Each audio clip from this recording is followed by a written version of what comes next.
2011चा काळ आठवा मंडळी. देशभरामध्ये भ्रष्टाचाराविरोधात जंतर मंतरवर 5 लोक एकत्र आले, पत्रकार परिषद झाली आणि अण्णा हजारे नावांच्या व्यक्तीनं उपोषण सुरू केलं. त्या 5 लोकांमध्ये किरण बेदी होत्या, अरविंद केजरीवाल होते. सर्वांच्या प्रतिमा एकदम स्वच्छ आणि भ्रष्टाचाराच्या विरोधात लढणाऱ्या त्या लोकांनी आंदोलन केलं आणि देशात जनलोकपाल आंदोलन म्हणून ते आंदोलन प्रचलित झालं आणि त्यानंतर सत्तांतर घडलं. त्याच सत्तांतराच्या आधी आम आदमी पक्षाचा उदय झाला आणि तो पक्ष सुद्धा सत्तेत राहिला. आजही पंजाबमध्ये त्याच आम आदमी पक्षाचा मुख्यमंत्री आहे. दिल्लीतली सत्ता गेली असली तरी राष्ट्रीय राजकारणात आम आदमी पक्ष एक महत्त्वाचा विरोधी पक्ष म्हणून काम करतोय. 2011 कट टू 2026 भारताचे सरन्यायाधीश जस्टिस सूर्यकांत जे आहेत त्यांनी एक विधान केलं आणि काही तरुणांना जे सरकारविरोधात किंवा पर्यावरणाच्या विरोधात ज्या PIL वगैरे दाखल करतात त्यांना त्यांनी कॉकरोच असा त्यांचा उल्लेख केला आणि त्यांच्या त्याच कॉकरोच विधानाला सिरियसली घेऊन एका तरुणानं कॉकरोच जनता पार्टी नावाचं एक सोशल मीडिया अकाउंट उघडलं आणि त्यामधून भारतातल्या जेनझींची एक ऑनलाईन मूव्हमेंट तयार झाली. त्याच कॉकरोच जनता पार्टीचे अवघ्या काही दिवसात 2 कोटींच्या वरती फॉलोअर्स झाले आणि आता 6 जूनला त्याच जंतर मंतर मैदानावर शिक्षण मंत्र्यांच्या राजीनाम्यासाठी ही कॉकरोच जनता पार्टी आंदोलन करणार आहे. 2011 ते 2026 मध्ये नेमकं काय बदललंय? 2011च्या आंदोलनामध्ये जसं म्हणतात की छुप्या पद्धतीनं भारतीय जनता पक्षानंच ते आंदोलन चालवलं, तसंच कॉजपा अर्थात कॉकरोच जनता पार्टी मागे सुद्धा भारतीय जनता पक्षाचाच डाव आहे का, असा आरोप अनेक जे विश्लेषक आहेत, विचारवंत आहेत, ते का करत आहेत? संपूर्ण विषय समजून घेऊयात व्हिडिओच्या माध्यमातून. नमस्कार, मी आहे अनिकेत, तुम्ही पाहताय न्यूज टापू.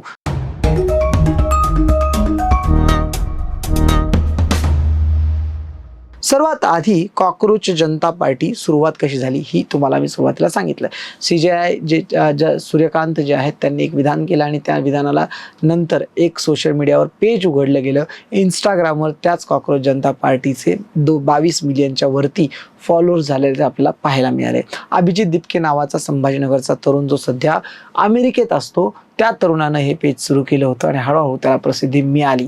त्याने सुरुवातीपासूनच आम्ही तरुणांच्या प्रश्नावर लढणार आहोत, विद्यार्थ्यांसाठी CBSE जे पेपरच्या संदर्भात जी गोष्ट झाली किंवा नीट पेपर लीक असेल या विषयामध्ये शिक्षण मंत्र्यांनी राजीनामा द्यावा अशी भूमिका त्यांनी घेतलेली होती. आता सर्वात आधी कॉकरोच जनता पार्टीवर नेमके काय आक्षेप विचारवंतांनी घेतलेले आहेत किंवा काँग्रेस समर्थक इतर पत्रकारांनी काय घेतलेले आहेत ते आपण पाहूयात. पहिला आक्षेप आहे की ही पार्टी जी आहे ती राजकीय पक्ष म्हणून काम करणार आहेत की केवळ एक संघटना म्हणून अशा विविध मुद्द्यांवर आवाज उठवणार आहेत, आंदोलन करणार आहेत. ते अजून आतापर्यंत स्पष्ट त्यांनी केलेलं नाही, ते त्यांनी स्पष्ट करावं. राजकीय पक्ष जर ते होणार असतील तर त्यांचा मुख्य प्रतिस्पर्धी कोण आहे हे देखील त्यांनी तिथे सांगितलं पाहिजे आणि फक्त ते या माध्यमातून तरुणांचं नेतृत्व करू इच्छितात की तरुणांसोबत इतरही घटकांचं नेतृत्व ते करणार आहेत आणि राजकीय म्हणून ते त्या राजकीय पक्ष म्हणून ते त्या ठिकाणी ॲक्टिव्ह होणार आहेत.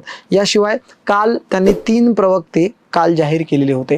ज्या पद्धतीनं 2011च्या आंदोलनाला मीडिया फुटेज मिळालं होतं, जसं मीडिया फुटेज कालच्या त्यांच्या प्रेस कॉन्फरन्सला सोशल मीडियासह मेनस्ट्रीम हिंदी मीडियाने दिलेलं आहे, ते फुटेज या सगळ्या गोष्टी ज्या आहे त्यांना ते कसं मिळालं, त्यांचं फंडिंग काय, या सगळ्या गोष्टीसुद्धा त्यांनी खुल्या रीतीने बोलल्या गेल्या पाहिजे. आता या सगळ्या आडून भाजपचा डाव नेमका काय आहे तर काय सांगतायत विचारवंतांनी किंवा विश्लेषकांनी सोशल मीडियावर काय सांगितलंय तर CJP हाच विरोधी पक्ष करून बाकीच्या इतर जे विरोधी पक्ष आहेत त्यांचं महत्त्व कमी करणं, आपलेच लोक त्या आंदोलनात घुसवून सत्ताधारीपेक्षा विरोधी पक्षांना टार्गेट करावं, जो नाराज वर्ग आहे त्यांच्यामध्ये मतविभागणी केली जाईल.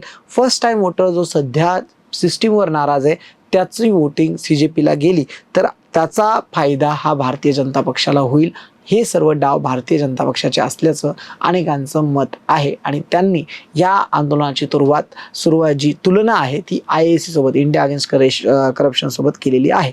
पण आता ह्या सगळ्यामध्ये CJP कडून नेमक्या अपेक्षा काय आहेत, तरुणांच्या अपेक्षा नेमक्या काय आहेत, तर त्यांना 3 गोष्टीवर आपल्याला मूळ लक्ष केंद्रित करावं लागणार आहे. आप सोबत त्यांचा जो संबंध जोडला जातो, अभिजित दीपके असतील किंवा नंतर त्यांनी तो रांका नावाचे त्यांचे जे दुसरे प्रवक्ते त्यांनी जाहीर केले, त्यामधल्या एका प्रवक्त्याचं आपशी असलेलं नातं आहे, ते सोडावं लागेल, त्यापासून दूर राहावं लागेल. आपण राजकीय पक्ष आहोत की नाहीत, राजकीय पक्ष असू तर आपला प्रतिस्पर्धी कोण आहे हे त्यांनी लवकरात लवकर जाहीर केलं पाहिजे आणि त्या अंगानेच मग त्यांनी ती तयारी केली पाहिजे. जर केवळ एक मूवमेंट म्हणून, सोशल मीडियावर एक ट्रेंड म्हणून जर आपल्याला आपलं आंदोलन पुढे न्यायचं असेल तर मात्र कॉकरोच जनता पार्टी अर्थात CJPने विरोधी पक्षांची मूठ बांधली पाहिजे. विरोधी पक्षांना सोबत घेऊन सरकार आणि सिस्टीम विरोधात जर आवाज उठवला तरच हे जे आंदोलन आहे ते पुढचे अनेक काळ, काही वर्ष आपण ते टिकवू शकतो. अन्यथा ही केवळ आणि केवळ सोशल मीडियाचा केवळ एक ट्रेंड बनून राहील आणि काही दिवसात लोक तो ट्रेंड विसरू शकतील. कॉकरोच जनता पार्टीवर तुमचं मत काय आहे? कॉकरोच जनता पार्टीच्या आडून भारतीय जनता पक्ष डाव खेळतोय की कॉकरोच जनता पार्टी विरोधी पक्षांची स्पेस खाणार आहे? ह्या सगळ्या मुद्द्यावर तुमच्या प्रतिक्रिया आम्हाला कमेंटच्या माध्यमातून नक्की कळवा आणि न्यूज टापूच्या YouTube चॅनलला सबस्क्राईब करायला विसरू नका. धन्यवाद.